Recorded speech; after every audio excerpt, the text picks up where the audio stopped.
Saan yan? Okay, good day mga Airsoft. Good day mga kabigman. Big man, bowling tayo.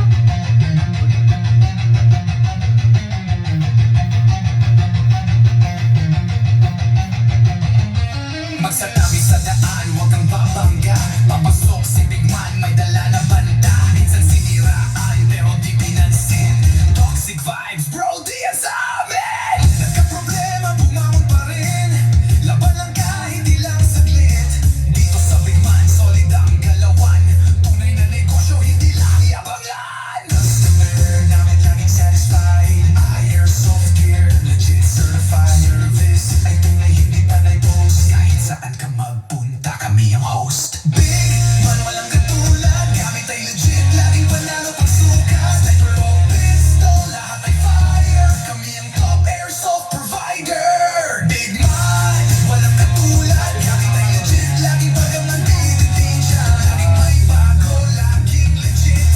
Big Man rules, huwag kang bitter kid. Big Man, walang katulad. Gamit ay legit, laging panalo pag sukat. Sniper o pistol, lahat ay fire. Kami ang top airsoft provider.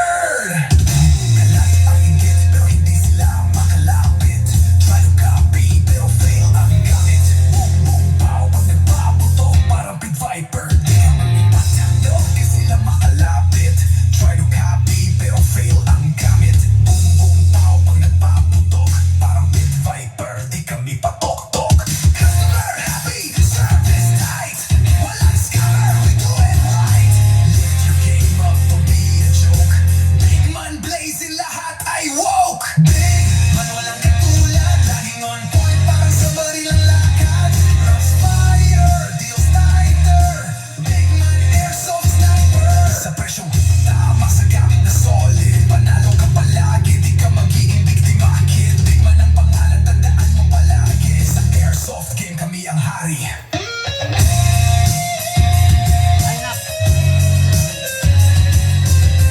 Big Man, di mo kaya tapatan. Walang kaya-kaya, panalo palagi. Kaya sa Big Man, siguradong real ka bossin. Okay, another day, another Airsoft pahabol unit, no? For our bossing, for our Airsoft from Tabuk, Kalinga. Grabe, napakalayo niyan mga Airsoft. Tabuk, Kalinga is halos nasa ulunan, nasa taas na ng Luzon, no? Yung ating ka-Airsoft dyan ay isang seniors, okay, 80 years old na tatay ng ating ka-Airsoft na nandito ngayon na hindi ko na ihaharap sa camera kasi medyo nahihiya siya, no. May hiyain, alam mo naman, taga Tabuk Kalinga, syempre medyo parang ano sila diyan. Medyo yun nga, mahihiyain sila. Sila yung mga indigenous kung tawagin yata. Tama, no? O sila yung mga parang may mga tribo yung clan, no? Kumbaga may tribo sila. So ito pang regalo lang to, no, sa ating sa kanyang tatay na si Sir Manny Boy Aguilar, okay, no? Ang ka-Airsoft natin na nandito si Sir Jerby Aguilar. So hindi na natin siya ipuput on cam, nahihiya siya. So ipo-full demo and review na lang natin to dito sa on cam, okay? Shoutout po sa iyo, Sir. Bali, panood nyo na lang kay tatay ito, no? Kay Lolo, o para alam niya kung paano yung tamang paggamit dun sa unit niya. Okay? So, ang unit niya, mga Airsoft, di ko napapatagalin. Alam nyo naman tong unit na to. The very rare, the very limited, the super rare, lahat ng katangian nandito na sa unit na to. Bihirang-bihira, hindi madalas makita. Hindi ordinaryong unit, hindi ito yung unit na nakikita nyo sa pang-araw-araw. The 1911 D-Day. Makikita nyo, packaging pa lang, balot pa lang, talagang napakalupit na. Hindi nyo makikitang ordinaryo, hindi nyo makikitang pangit, talagang matindi. Kung sa matindi, makikita nyo yung tatak, oh. Yan. Okay. Nakalagay dyan, made in Taiwan. O, di ba? High-end Taiwan to mga ka-airsoft pa, hindi ordinaryong unit po ito. Hindi po ito yung mga makikita nyo sa pang-araw-araw. Okay, buksan na natin, no? Ayan, ngayon ito makikita nyo, box pa lang yan, napakalupit na. Meron siyang outer box, merong inner box na wood. Grabe to. Grabe to, grabe. No? This is the 1911 D-Day. What's in the box is boom!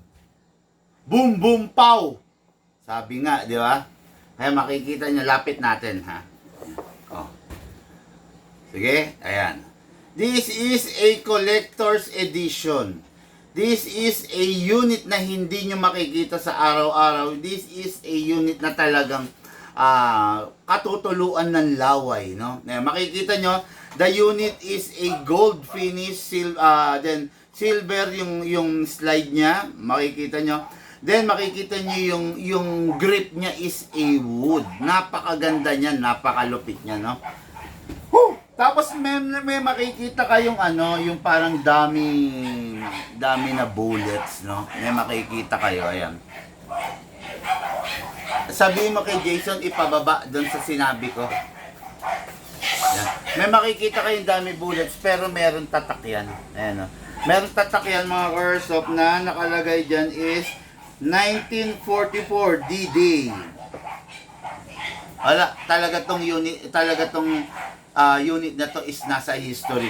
So, meron siyang ilang piraso, 1, 2, 3, 4, 5, 6. Meron siyang 7 pirasong bullets na nandyan. Ayan, no? Makikita nyo. So, bakit may ganyan? Bakit may ganyan? Akala ko ba Big Man Airsoft yan? Bakit may ganyan? Kasi nga, collector's edition to, syempre. Since collector's edition yan, meron kayong makikitang ganyan para pang display, di ba? O collector's edition to, pero airsoft to, pumuputok to, magagamit niyo po ito, no? Hindi siya yung ordinaryong unit na pang display lang, talagang airsoft siya, pumuputok siya, okay? Siyempre, since pumuputok siya, ayan, pakita ko muna bago natin i-discuss. Wala, napakalupit talaga. Tingnan niyo yung grip. Yung grip, wala kayong makikitang ganyang grip. No? Ayan, wala kayong makikitang ganyang grip. Napakaganda, napakalupit. Ito yung unit na tipong sabi ko nga sa inyo pag nilabas nyo kabibiliban talaga. Magkano? 6.5. Sabi mo muna kay mama mo, bigay niya. Bigay ko mamaya. Okay na? Yan, ito yung mga ito yung tinatawag na unit na pag nakita ng mga kasama mo talagang kabibiliban ka, no?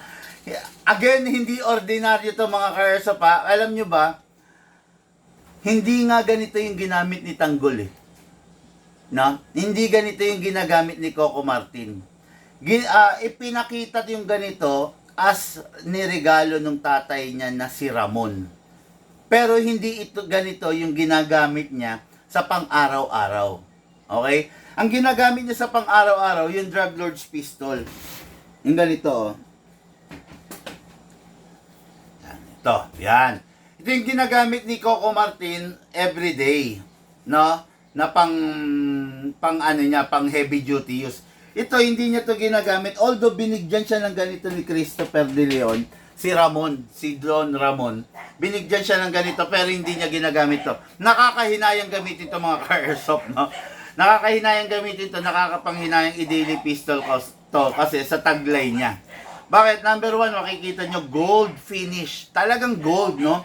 Gold plated finish. Ayan, tignan nyo yung magazine. Oh, diba? Napakaganda niyan. No? Kita nyo, pwedeng isang la. Ayan, napakaganda. At tignan nyo yung mismong grip niya. Real wood. Talagang kahoy yung grip, no? So, not the ordinary pistol na makikita nyo everyday. Napakaganda, napakalupit nitong, ewan ko ba? Itong unit na to, sa totoo lang, ako honestly, pangarap ko tong unit na to, no? Talagang pinapangarap ko tong unit na to. It's just that, na kailangan nating syempre ibenta, no? Very limited lang to. Actually, kung di ako nagkakamali, Big Man lang ang may hawak nito.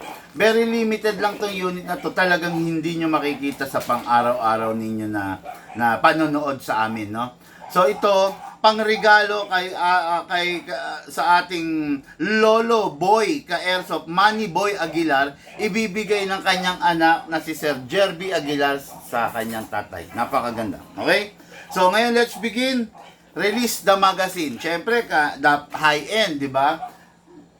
Pag high-end, pag limited edition, mas lalo natin kailangang alagaan. Kasi pag hindi natin inalagaan, sayang po. Sayang yung unit. Okay? Press the valve, pindutin yung valve, saan natin isprayan. Okay. After that, dito rin sa ilalim. Ayun. Tapos kunin natin yung unit. Tatay Boy, sana mapanood mo to. Hello, shoutout sa iyo. Hindi naman niya birthday, kaya lang gusto lang siyang bigyan ng anak niya ng unit na. So, kasa, ilak manually. Lagyan natin dito sa slide stopper para hindi maubos. Nakakapanghinayang. Tapos lagyan natin sa nozzle. Ayun. Wala na yata yun. Okay, no? Nilagyan natin yung color itim doon sa loob. Itong unit na to is upgraded na po. Okay? Pina-upgrade na ni Bossing. Naka-fix outer barrel na. Naka-hop-up rubber na rin. Naka-hammer protection pad. Yun. Naka-fine tuning, naka-trigger job. Again.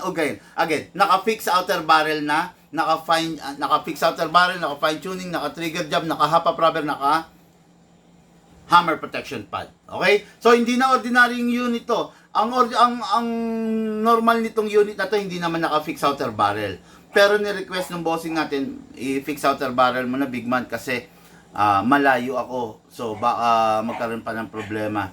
Siyempre, si tatay ko, sabi niya gano'n, hindi rin naman nakakaintindi. Kaya, pinix outer barrel na natin to.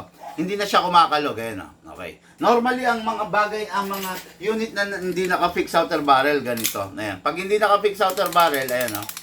Ang lakas ng kalog, di ba? Kasi hindi naka-fix outer barrel yan. Pero pag naka-fix outer barrel na, wala na po yung kalog na yan. Ayan o. So naka-fix na siya, di ba? Kahit ano natin, no? Wala na, hindi na siya kumakalog kasi nga nakalock na siya, okay? Ngayon, to unit na to, napakaganda dahil sabi ko nga sa inyo, naka-fix outer barrel, naka-fine tuning, naka-trigger job, naka-hop-up rubber at saka naka-hammer protection pad. Look at the magazine rubber lip dito. Di ba? Color green. Ibig sabihin, mas maganda yan kaysa dun sa black. Ibig sabihin, mas matinding mag-generate ng hangin to. Okay? Mas matindi, mas silyado. Kasi yung black minsan, syempre, dumudulas yun. Minsan may singaw yun. Pero ito, wala. Mas silyado to. Okay? So, ngayon, meron ng gas, meron ng silicone. Mga airsoft, ang gagamitin gas dito, huwag kayong gagamit ng 14 kg. Kahit high-end to, syempre, kailangan sundin pa rin natin, mga airsoft, yung itinalaga sa kanya. Okay? Ang compatible dito is only 12 kg. Then, 1, 2. 2 seconds lang, enough na po yun. Actually, 2 seconds, sobra-sobra na po iyon para sa isang puno. Okay? Ngayon, itong unit na to kakaiba. Kung yung ibang magazine, pag hinatak nyo, kailangan hold it tight. Ito may lock to. Ayan. Hatakin natin. Ayan. Hatakin natin. Ayan. Then, ilalak pala natin. Ayan. Ayan. Kita nyo? Napansin nyo na ilock natin, di ba? So, freely makakapaglagay kayo ng bala. At saka itong unit na to kakaiba. Single stock magazine niya. Dapat 14 rounds lang. Pero ito, hindi siya single stock. Dual stock siya. Makikita nyo, kakaiba to, ha? Ayan. Mahirap, ha? Okay, yan. Kalugin ko lang, ha? Ayan. Ayan. Pag nalagay nyo na yung bala, pwede nyo nang alisin sa pagkakalak. O, yun. Kung mapapansin nyo yung ibang 1911, hindi dual stock na ganyan. Diba? Ang 1911, single stock, isang stock lang. Ito dual stock o nag-alternate. Kaya maraming malalaman to. Maximum rounds is 27 rounds. Okay? Ang 1911, alam nyo naman, 14 rounds lang. Pero ito, 27 rounds. So, biruin mo. Sulit na sulit kayo rito. Napakaganda nitong unit na to. Okay? Ngayon, Lucas, video. May video ako sa'yo, di ba? May isa pa? May video? O yan, video mo ngayon. Ano mo yung camera, ha? Ganda ng unit, oh. Okay? Okay, mga airsoft, the 1911 D-Day, ang unit na nakasulat sa history. Pasok. Kasa. Ready to fire.